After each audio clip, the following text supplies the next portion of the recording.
Magaling siyang makatanda talaga. Kahit yung mga dati ko pang mga kinukwento sa kanya, pinapakwento niya ulit sa akin dahil hindi niya pa rin nakakalimutan.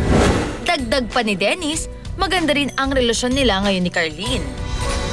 Usap kayo ng maayos tungkol kay Calix. Yun lang.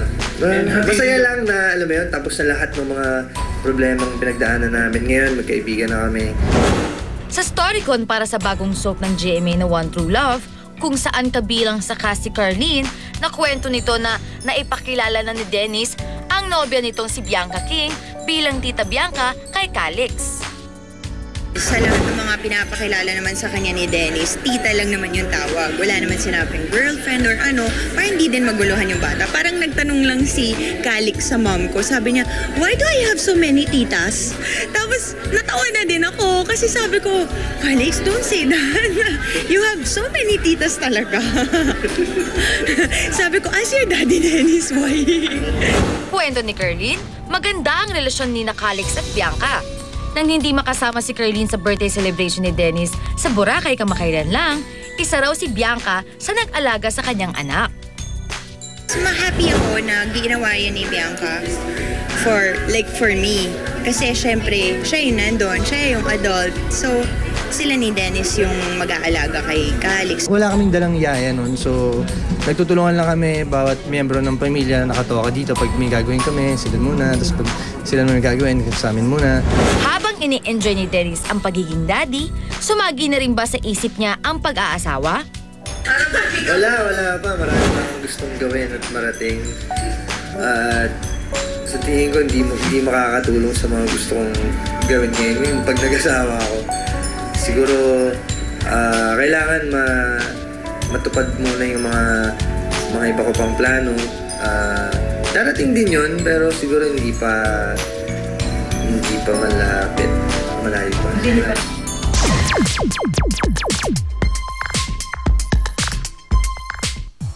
Alisa, welcome back. Hello. Oo. And hello muna sa at mabuhay sa mga GMA Pinoy TV subscribers all over the world, Alisa.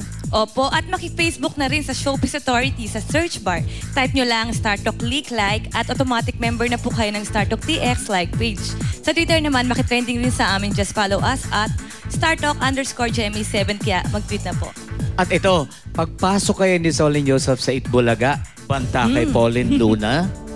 At ito pa, exclusive ang pinag-usapang hiwalayan ni Senator Coco Pimentel at ng former Binibining Pilipinas na si Jewel Lobaton ididetalye.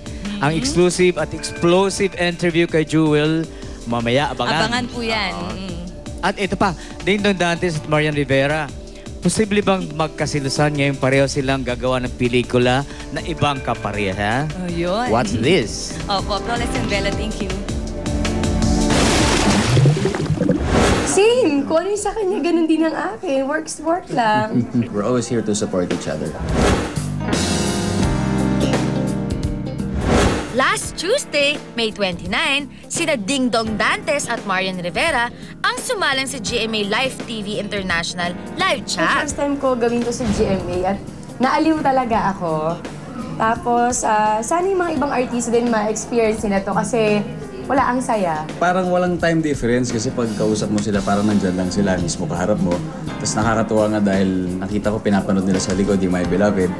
And parang yung lumalabas pala yun ng halos sa same time din kung ano oras siya lumalabas dito. Ngayong nalalapit na ang pagtatapos ng seryeng My Beloved, may kasunod na bang proyekto ang kanilang tambalan? So, siguro depende rin sa GMA eh. Kahit naman gustuhin namin, ano man ang ibigay sa amin, wala naman kayong magagawa doon. Which is GMA naman na nagsasabi kung anong project para sa amin, kaya okay lang yun. After My Beloved, magiging busy sina Dingdong at Marian sa kanilang individual projects. Makakapareha ni Marian si Coco Martin sa isang pelikula at first time naman magiging leading lady si Dingdong, sina Angel Locsin at Angelica Panganiban sa isang upcoming film. Hindi kaya pag-ugatan ito ng selos sa pagitan ng magkasintahan? Hindi, wala naman dahilan. Wala naman dahilan. Ikaw yan, hindi ka magkaselos. Siguro hindi si Angel, baka si Angel. Hindi namin binibigyan ng isa't isa na dahilan para magkaroon ng ganong feeling towards each other. Ang importante naman agree ako sa story at saka kung ano yung magiging magandang resulta niya. And also, we have limitations din naman. Yan, ang mangyayari dyan, hindi ko aayaang umabot pa sa ganong klaseng sitwasyon. Same. Kung ano yung sa kanya, ganun din ang akin. Work lang. Very clear naman ang aming intention of doing our individual projects. And ang maganda sa amin is that we're always here to support each other. Samantala, pakasubaybayan kung saan hahantong ang pagmamahalan ni Benji at Sharina sa huling linggo ng My Beloved sa GMA Telebabad.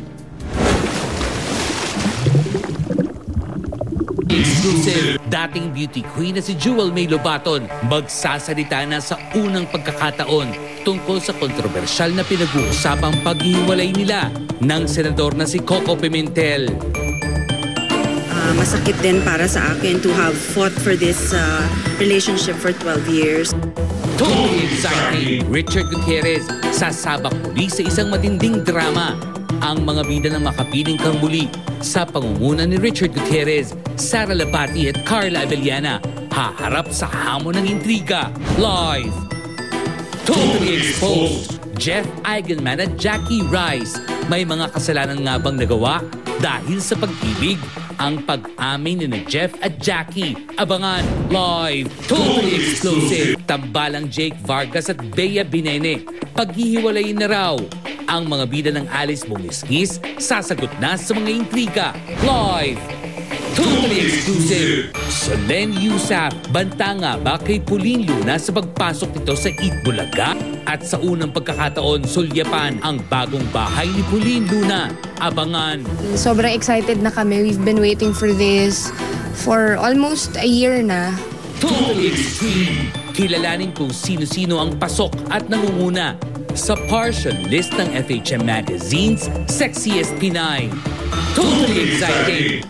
Sam Pinto, sasagot sa may init na issue at sasalang sa StarTalk Tweet X. Live! Totally exposed! Dennis Trillo, isa-isang haharapin ang mga issue tungkol sa kanyang anak at pamilya. Abangan live! Ang hirap kausap ng iba dyan. Tanungin mo na ng diretsahan. Aarte lang at magmamaang-maangan. May ibang maiimbyer na pa at sisisihin ka kapag nakanti mo ang feelings nila. Bakit? Kasalanan ba namin kung pinuputakte ka ng intriga? Ewan ko sa'yo. Fault ko? Fault mo. Star Talk TX.